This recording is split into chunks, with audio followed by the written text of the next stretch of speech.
à toutes et à tous, vous regardez BFM Lyon, bienvenue si vous nous rejoignez dans Lyon Week-end, votre rendez-vous de l'info. On va faire ensemble un tour de l'actu lyonnaise. Nous sommes le dimanche 2 avril. À la une de l'actualité, une enquête ouverte par le parquet de Lyon après une vidéo choc sur Twitter. On y voit un policier dénuder un homme en marge d'un rassemblement contre les violences policières jeudi soir. L'antenne de l'IGPN de Lyon a été saisie d'une enquête judiciaire. La foire de Lyon voit la vie en rose cette année. Nouvelle édition à Eurexpo jusqu'au lundi 10 avril. L'occasion de faire des économies, vous le verrez, face à la hausse des prix de l'énergie. Une semaine de tous les dangers pour l'OL. Les Lyonnais retrouvent le PSG ce soir au Parc des Princes en Ligue 1 avant d'aller à Nantes pour espérer décrocher une place en finale de la Coupe de France.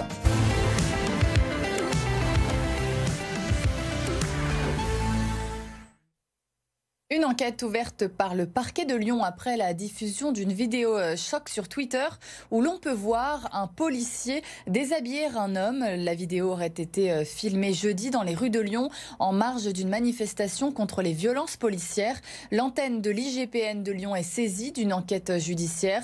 Une nouvelle vidéo qui va alimenter la polémique sur la gestion du maintien de l'ordre. Sur le principe, un fonctionnaire de police n'a pas à dénuder un citoyen sur la voie publique. Point. Ce que l'on ne sait pas, c'est dans quelles conditions cet homme se retrouve au sol. On ne le voit pas.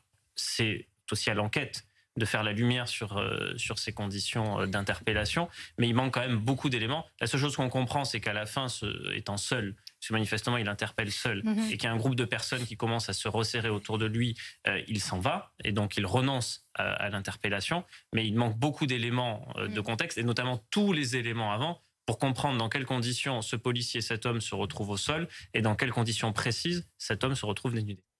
Et après la diffusion de cette vidéo, plus de 200 personnes ont manifesté hier dans le Vieux-Lyon, un rassemblement contre les violences policières et contre la réforme des retraites. Adrien Blétry. Plus de 200 manifestants se sont donné rendez-vous devant le palais de justice des 24 colonnes. Un rassemblement sauvage qui a pour objectif de dénoncer les violences policières, mais aussi l'utilisation du 49.3 pour faire passer la réforme des retraites. Le cortège a déambulé dans les rues de la Presqu'île en chanson.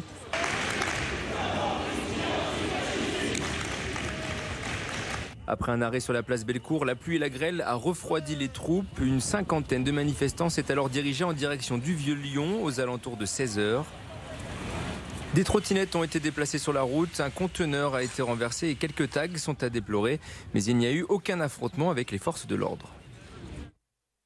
Il demande l'extradition du père Rivoire vers le Canada. Nouvelle action de plusieurs militants ce samedi après-midi dans le 5e arrondissement de Lyon. À l'appel de l'association Be Brave France, le père Johannes Rivoire est un ancien oblat accusé d'agression sexuelle sur de jeunes Inuits dans les années 70. L'association demande des actions concrètes. On est là aujourd'hui en soutien des victimes, donc des Inuits. On trouve ça inacceptable que la France réagisse ainsi. Inacceptable également que les Oblates mènent tout le monde en bateau. Ce qu'on demande effectivement, c'est aujourd'hui l'extradition de Johannes Rivoire. Il est vivant, il est sur Lyon aujourd'hui dans un EHPAD. On a fait une action il n'y a pas très longtemps. On trouve ça inacceptable. On demande des actions tout de suite, des actions contre la pédocriminalité. C'était l'engagement du président de la République. Et donc il s'agit de passer aujourd'hui de la parole aux actes. Et c'est ce qu'on est venu demander au président de la République ici, devant cette congrégation. Et en demandant aussi à la congrégation de faire son boulot. Les 305 lycées publics de la région sont-ils vraiment en bon état? C'est la question à laquelle souhaitent répondre les élus de la gauche de la région. Ils ont lancé vendredi une mission d'inspection citoyenne auprès des lycéens, des enseignants. L'opposition de gauche de Laurent Wauquiez remet en cause les bilans présentés par le président de la région. Écoutez. C'est une dizaine de questions pour répondre et pour faire un état des lieux. Ils pourront indiquer donc leur département, leur lycée. On leur demandera s'ils ont connu plusieurs situations problématiques et on a listé un certain nombre de situations problématiques qui sont en lien avec les compétences de la région. Vous pouvez rajouter une vidéo, une photo de situation. Moi, j'ai pas seulement déjà reçu des photos de lycées dans l'Ain où dans l'internat, il pleut sur les lits des élèves. Donc je veux dire, c'est là où ils pourront le partager pour que les choses changent. Enfin, on n'a pas notre seul but, c'est vraiment que les choses changent pour les usagers, les usagères de nos lycées.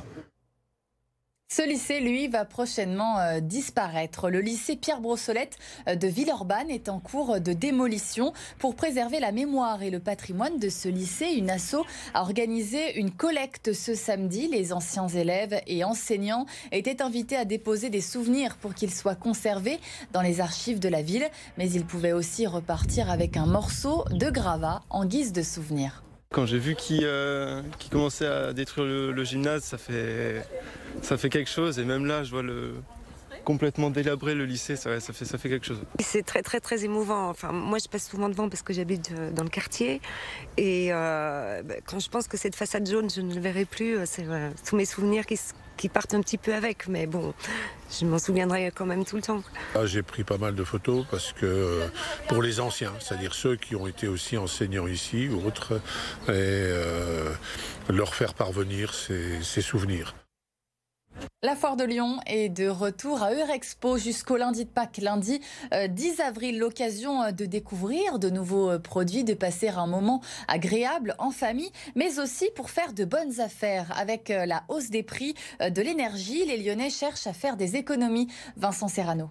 À la foire de Lyon, il y a les stands pour se faire plaisir, pour bien manger et aussi pour réaliser des économies face à l'inflation des prix de l'énergie. Dans l'espace habitat, les solutions proposées comme les pompes à chaleur ont le vent en poupe.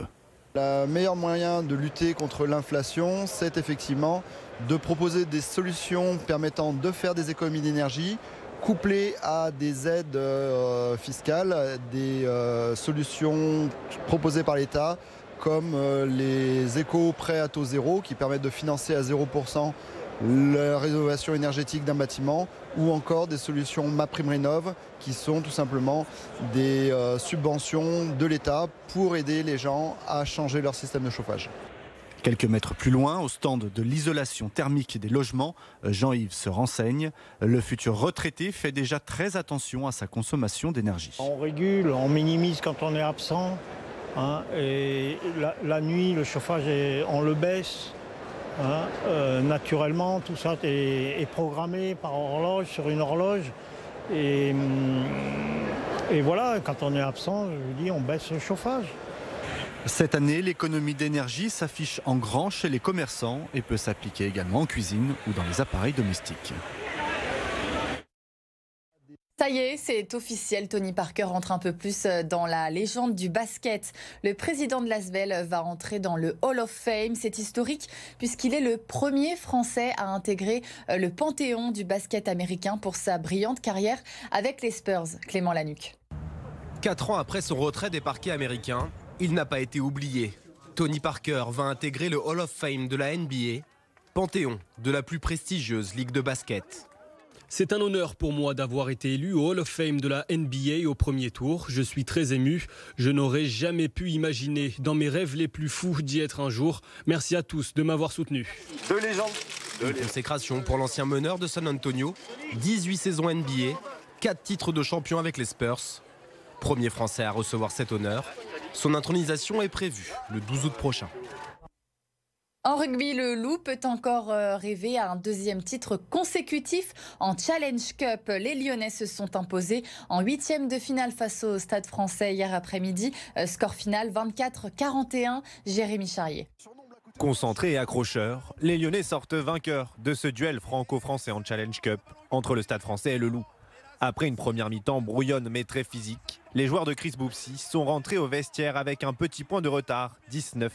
À la reprise, les Parisiens tentent d'imposer un gros rythme et prennent le large, notamment avec l'essai de Théo Dachary, 21-9. Mais le Loup reste dans le match et revient à hauteur du stade avec l'essai de Baptiste Couillou à la 57e, transformé par Lima Sopoaga.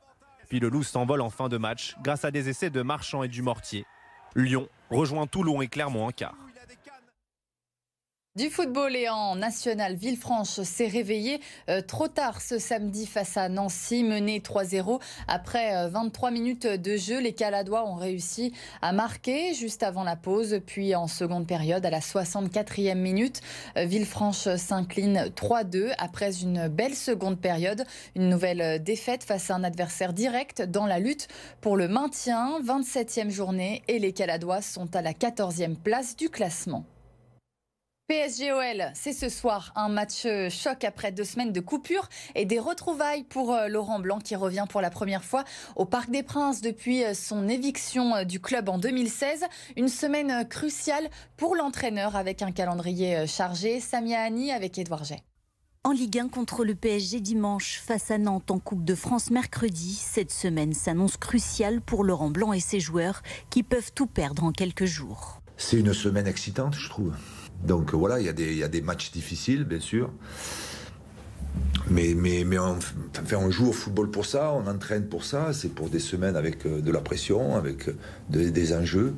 C'est bien d'avoir des enjeux parce que quand vous avez plus d'enjeux dans une saison, ça veut dire que votre saison, elle est pas terrible, quoi.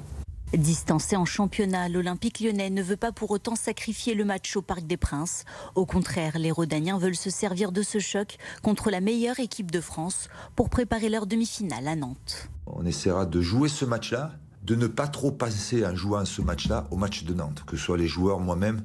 Ça, c'est le meilleur moyen de se tromper. Il faut rester concentré sur Paris, faire un bon match contre le PSG pour pouvoir bien se préparer, surtout ne pas se louper au Parc. C'est toujours des gros matchs, jamais bien facile, donc on a envie de rivaliser. La cadence infernale des Lyonnais va se poursuivre puisqu'après les déplacements à Paris puis à Nantes, les joueurs de Laurent Blanc vont accueillir le Stade Rennais le dimanche suivant à 13h au Groupama Stadium.